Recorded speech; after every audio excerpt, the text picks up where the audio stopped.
पालघर जिल्ह्यातील तलासरी पोलीस ठाणे हद्दीत अवैध दारू तस्करीवर मोठी कारवाई करत पोलिसांनी 13,24,000 रुपयांचा मुद्देमाल जप्त केला असून एका आरोपीस अटक करण्यात आली आहे।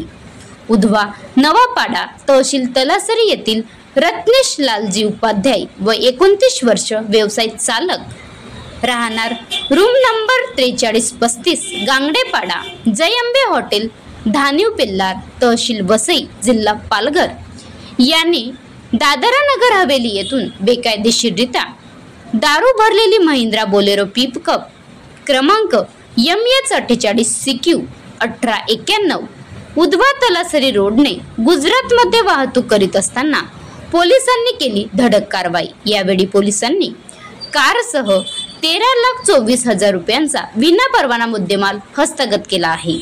या प्रकरणी आरोपी विरुद्ध संबंधित कायद्याअंतर्गत गुन्हा दाखल करण्यात आला आहे। ही कारवाई पोलीस अधीक्षक श्री यतीश देशमुख, अप्पर पोलीस अधीक्षक श्री विनायक नरडे, उपविभागीय पोलीस अधिकारी श्रीमती अंकिता कंसे व प्रभारी अधिकारी अजय गोरड यांच्या मार्गदर्शनाखाली सह पोलीस हेमंत देवरे, जयराम उमतोल, सफो हिरामन खोटरे, पोहवा प्रवीण चौरे, संदीप चौधरी यांनी केली आहे।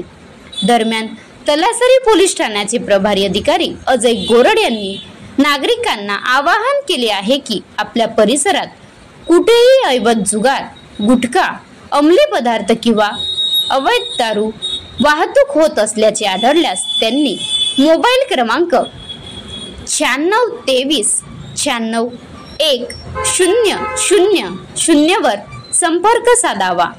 माहिती देणाऱ्यांचे नाव गोपनीय ठेवण्यात येईल असेही त्यांनी स्पष्ट केले आहे। Maharashtra live news reporter Shailesh तांबडा, राज्य प्रतिनिधी पालघर। आता गाडीवर मोबाईल नंबर नाही तर इमर्जन्सी QR कोड वापरा, जे तुम्हाला अडचणीच्या वेळी साथ देईल।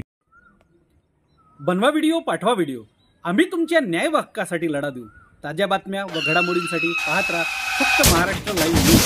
आजच आमच्या चॅनलला सबस्क्राईब करा, शेअर करा, कमेंट करा आणि हो, बेल आयकॉन दाबायला विसरू नका। जय महाराष्ट्र।